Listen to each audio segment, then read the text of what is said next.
सैया गवैया हवे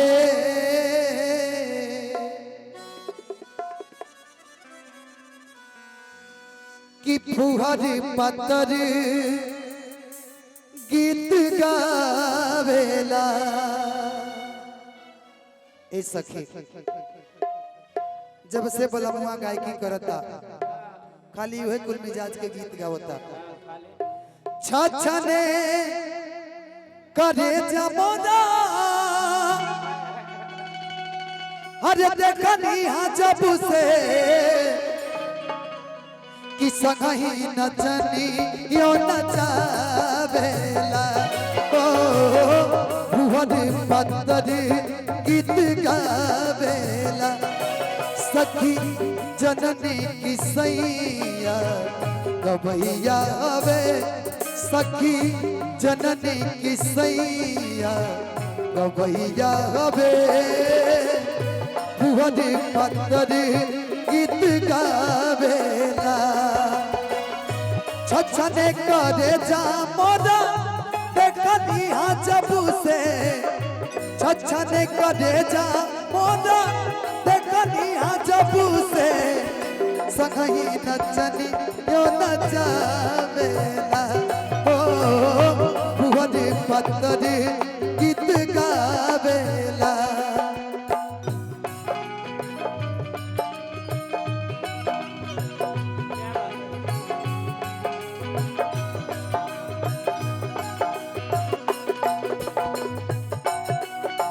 क्या बात है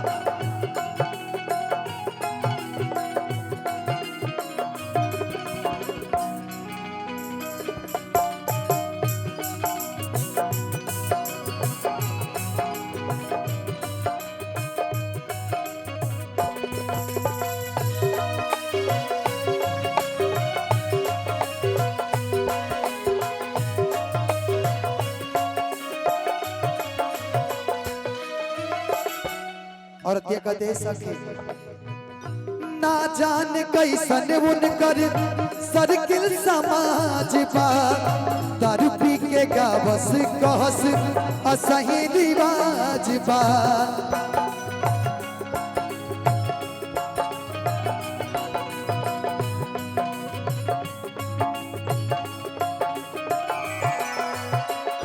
ना जान कैसन उनकर सर्किल समाज बा दारू पी के गावस कहस असही रिवाज बा। माना जब करी ले तो कहले कि छोड़ दे माना जब करी ले तो कहले कि छोड़ दे पेरी पेरी धम की देखावेले। कैसो कैसो जिया मोरा रहला छछन के कैसो कैसो जिया मोरा रहला छछन के यार कि कबो न करे जैसे लगावेले।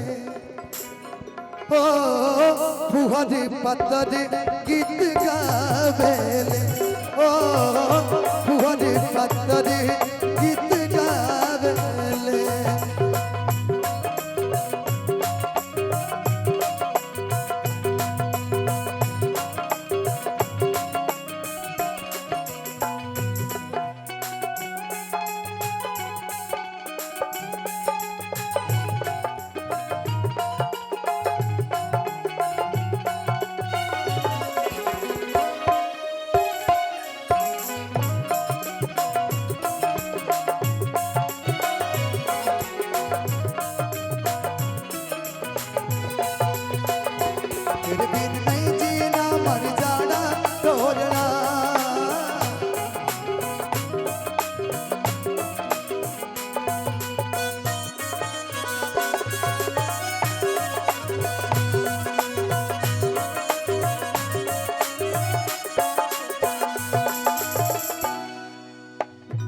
लास्ट लाइन ओकरा बाद सब के अपन अपन परफॉर्मेंस करी सिंगल सिंगल।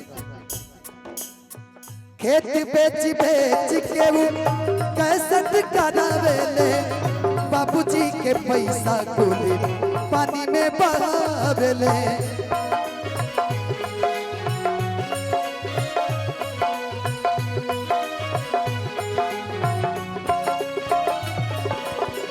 खेत बेच बेच के वो कैसेट करावेले बाबूजी के पैसा कुली पानी में बहावेले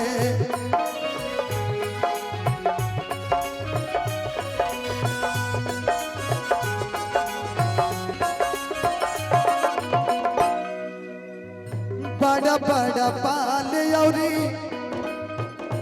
हर गरबा में लौके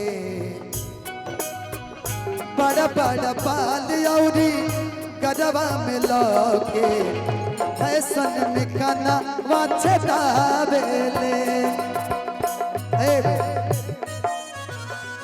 शांति तबला वाले के भैया की तरफ से प्यारा सा आशीर्वाद अपने कहेले बड़का हई हम गवैया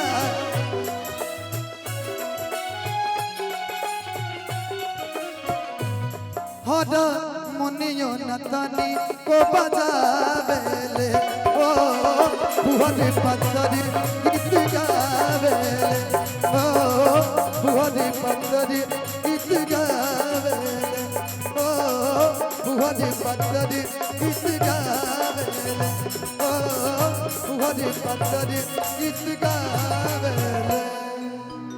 ओके थैंक यू। Hello check